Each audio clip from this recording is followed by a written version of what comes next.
Call yourself a hacker and lose your Fourth Amendment rights. Congress responds to NSA diplomat spying. The USA Freedom Act hits, and the Dark Mail Alliance. Could email finally become secure? All that and more this time on ThreatWire.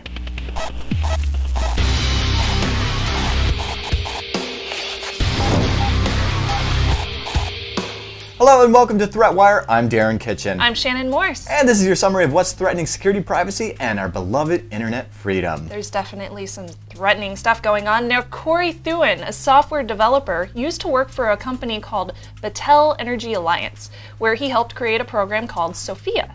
Now, Sophia would alert energy plants and electricity sources if they were under any kind of electronic attack, which we've discussed in the past. Oh, yay, SCADA. Now, according to the plaintiffs in this battle, Battelle wanted to license the program while Thewin wanted it to be open sourced. So Thewin left Battelle to set up a company called South Fork Security, and South Fork was all ready to purchase the license of Sophia, which Battelle pretty much wanted, but they eventually withdrew and another company took the license. Now, just a few months later after that happened, South Fork Security, the one that Thewin created, started marketing a situational awareness program called Visdom that Battelle says is a complete knockoff of Sophia. So Battelle sued Thewin, but what makes this controversy not so boring, because up to this point it kind of is the fact that, is the fact that Battelle persuaded the court to seize Thewin's computer.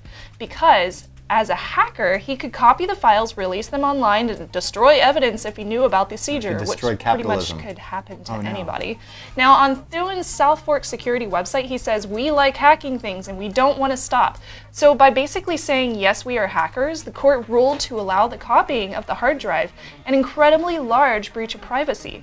Now, a restraining order was also brought against Thewin, disabling him from releasing the source code, even though his product was open source. So, the moral of the story on this is capitalism is evil? Capitalism is evil. Now, defining oneself as a hacker is still frowned upon, and it can be used against you in a court. Due to the fact that most cybersecurity professionals are hackers, I mean, most of my friends are cybersecurity professionals, and they go to HackerCons. Are hackers. And are the people that you should thank for any kind of security that you have, because they're the ones that created it. So this should not be the case, especially as the world grows more and more technical. I mean, it's 2013, so why are people getting in trouble for calling themselves hackers? How is this still frowned upon? Ugh! Hackers of the world, unite. It just irks me. Yes. You know what else irks me? I'm going to have to take a moment here. This is, in fact, the last time that ThreatWire is going to air on TechFeed. So I want to end on a high note. Cheers. Cheers to that. Which is actually surprisingly easy to do this week because Senate Intelligence Committee Chairman Denise Feinstein issued a press release regarding the recent reports of NSA conducting surveillance on world leaders. And while Congress will, they're going to be Congress and make statements like, "It's not my understanding that President Obama was not aware of Chancellor Merkel's communications being collected."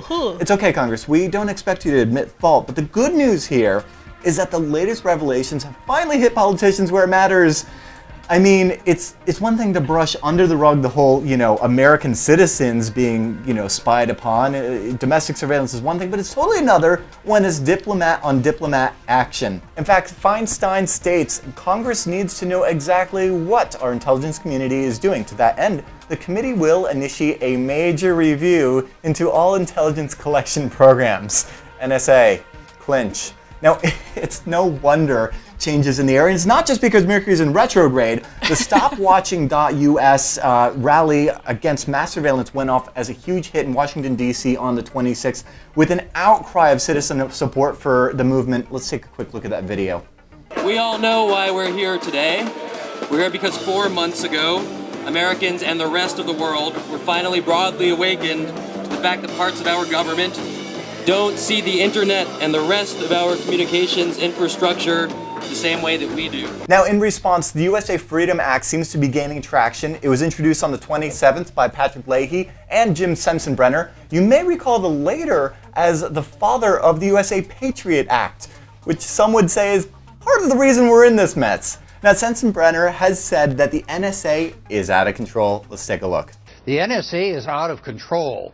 And the time has come not only to revise the Patriot and Foreign Intelligence and Surveillance Act, but I think we're going to have to completely revamp and ramp down the NSA, which is not supposed to be spying on Americans, but is supposed to be dealing with foreign intelligence. So good on you, America, for identifying the atrocities of our intelligence community and taking these first steps, because if you ask me, we should demilitarize the internet, the first global network that would have ever known the possibility of transcending the bounds of oppressive governments, this one included. Now, Jacob Appelbaum, who works on the Tor project, recently said regarding the military occupation of the entire internet that these defensive organizations, like the NSA, should be split. Fundamentally, what we need is to see a shift of that these defensive organizations that also have an offensive mission, that they should be split.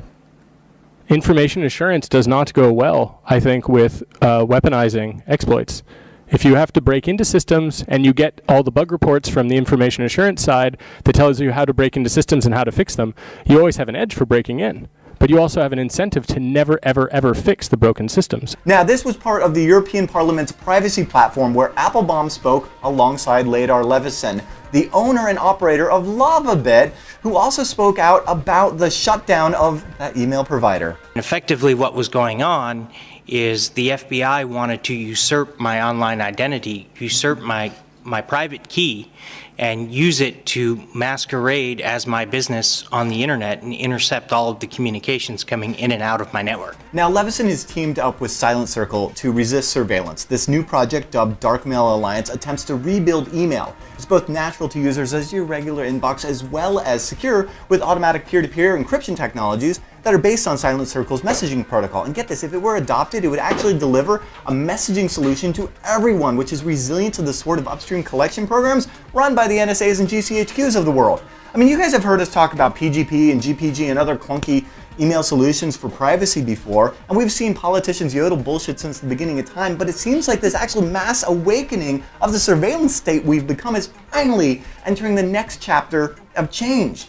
And what's awesome here is that all of us, we are each individually empowered, technologically and politically, to take charge and to rid our networks of this toxic pollution and actually shape the one and only potentially free network on Earth. This is so exciting. I love you all. Now, we're saying peace out on TechFeed, but subscribe on threatwire.org. That's where you can find us and the continuing ways to subscribe and get involved in our community. With all of that, I'm Darren. I'm Shannon. We'll see you on the internet. Ciao. Let's keep it free.